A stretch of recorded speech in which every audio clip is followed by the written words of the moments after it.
Our final piece for the evening was inspired by a Facebook post from Governor Jared Polis in 2020. It was adapted by Cyndi Parr from the story by Edgar Allan Poe. The art was done by James Fuller and Julie Talty, voiceover acting by James Brunt, music and sound by Ben Morris, and direction from Katy Williams. 7 people came together over the last 2 weeks to put this piece together with 25 puppets. Oh my God. Nothing like waiting for the last minute. The puppeteers in this piece are Cyndi Parr, Julie Talty, Maia, Rychlik, and Katy Williams. This is also designed as a test run with the potential to create into a fully immersive shadow experience. So let us know if anyone wants to partner.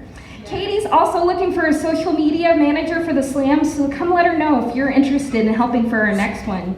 Let's hear it for Masque of the Red Death!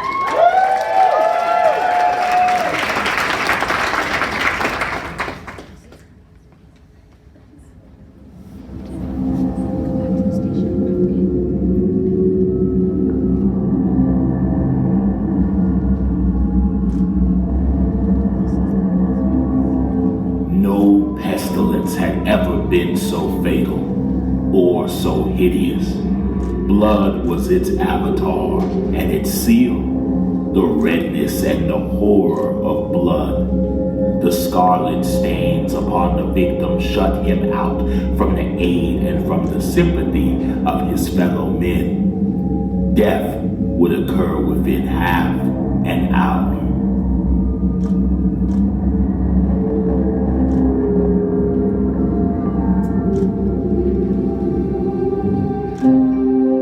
But the prince, Prospero, was happy and dauntless. When his dominions were half depopulated, he summoned 1,000 light-hearted knights and dames of his court to join him in his abbey. Inside the wall and gates of iron, they welded the bolts. The external world could take care of itself. While the pestilence raged furiously abroad, Prince Prospero entertained 1,000 friends at a ball of the most unusual magnificence. There were ballet dancers, there were musicians, there was beauty, there was wine. All these and security were inside. Outside was the Red Death.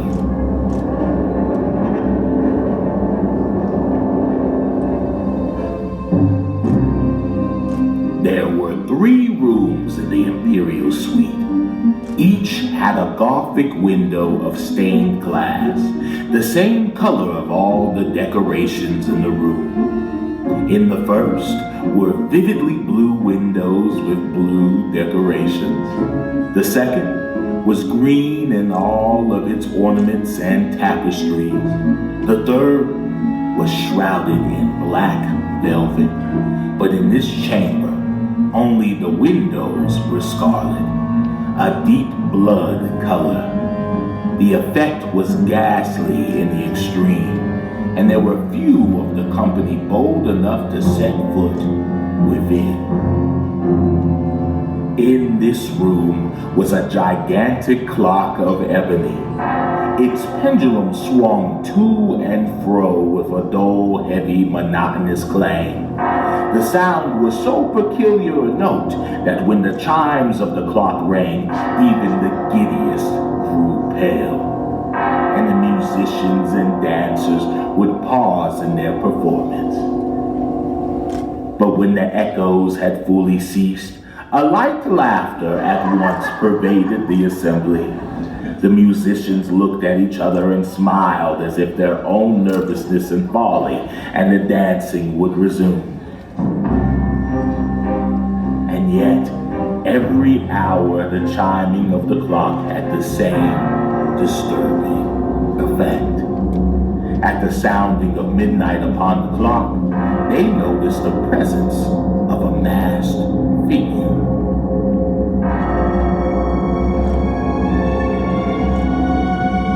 The figure was was tall and gaunt, and shrouded from head to foot in the attire of the grave, with a mask that looked like a stiffened corpse, but he had gone so far as to resemble the Red Death. His brow was covered with the scarlet horror. When Prince Prospero saw him, he reddened with rage. Who dares insult us with this blasphemous mockery? Seize him and unmask him, that we may know whom to hang at sunrise.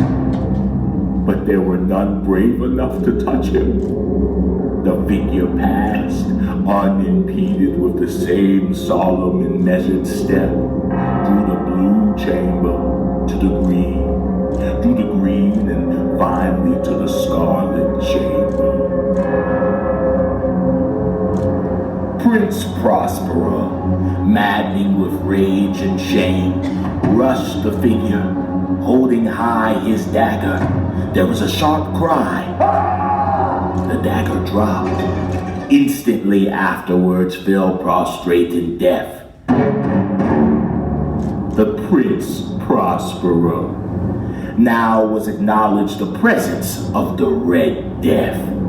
He had come like a thief in the night, and one by one dropped the revelers in the blood-bedewed halls of their revel.